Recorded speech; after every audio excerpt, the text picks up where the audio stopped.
Assalamualaikum warahmatullahi wabarakatuh. Om Swastiastu, Tabes Salamat Lingunalatai, Salam Sujud Karende Malempang, Adil Katalino, Bacuramin Kasaruga, Basengat Kajubata. Arus. Saya Joni, calon guru penggerak Angkatan 7 dari SMA 6 Palangkaraya. Pada kesempatan kali ini saya akan menguraikan koneksi antar materi, kesimpulan dan refleksi filosofi Ki Hajar Dewantara yang sudah saya pelajari, yaitu modul 1.1 A8 dari pembelajaran 1 sampai dengan pembelajaran 6. Ki Hajar Dewantara membedakan makna pendidikan dan pengajaran. Pengajaran adalah bagian dari pendidikan.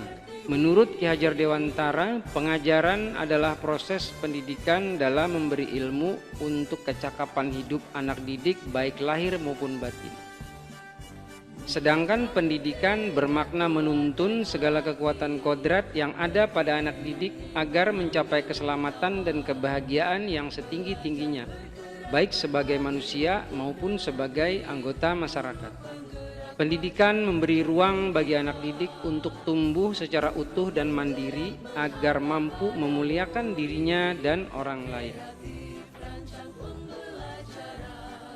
Sebelum mempelajari modul 1.1 tentang filosofi pendidikan Ki Hajar Dewantara, pembelajaran di kelas saya hampir berupa transfer materi saja.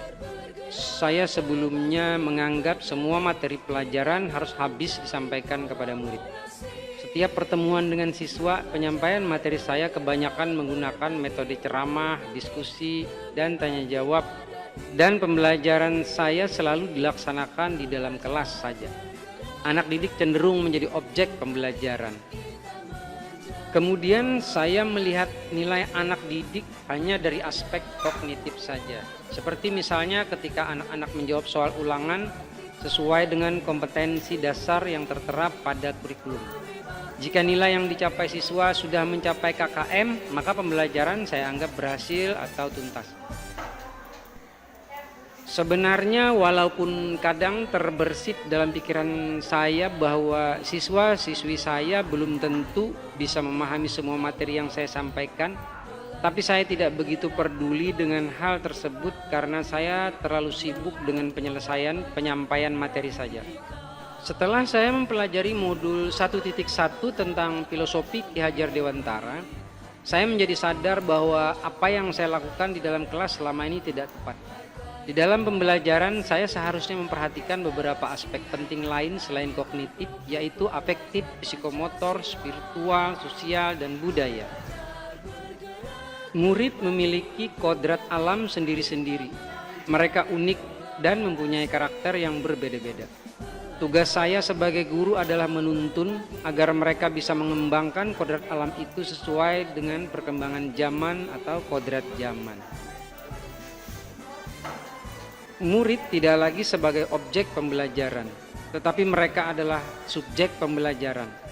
Mereka harus diberikan kesempatan yang seluas-luasnya untuk mengemukakan ide, berkreativitas, berinteraksi dengan lingkungan sesuai dengan metode atau model pembelajaran dan media yang tepat agar terwujud pembelajaran yang menyenangkan dan berpusat kepada murid.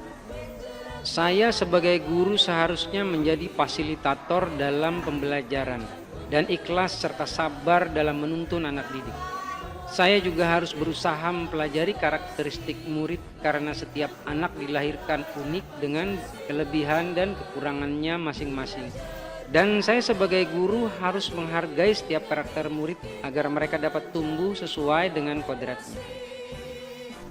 Yang pertama saya lakukan adalah membuat kesepakatan bersama murid dan menampung aspirasi mereka. Kemudian mendesain pembelajaran yang interaktif dan menyenangkan dengan menjadikan murid sebagai subjek pembelajaran atau metode student center. Saya akan berusaha menerapkan pembelajaran abad 21 yang sesuai dengan pemikiran Ki Hajar Dewantara, yaitu berpikir kritis, kreatif, komunikatif, dan kolaboratif. Dengan berdasarkan konsep memerdekakan murid atau merdeka belajar. Menuntun anak didik sesuai dengan bakat dan minat yang ada pada diri mereka, serta berusaha mendesain strategi pembelajaran yang lebih variatif sesuai dengan bakat, minat, dan perkembangan zaman. Terima kasih.